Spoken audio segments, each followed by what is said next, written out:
এর আগের দিন তো নিজে নিজে তেল মালিশ করছে।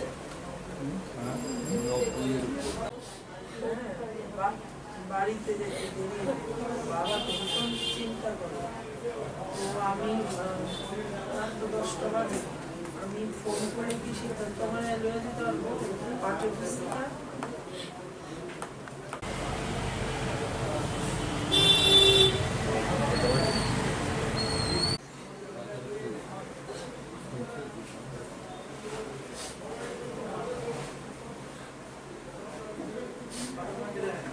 Fui,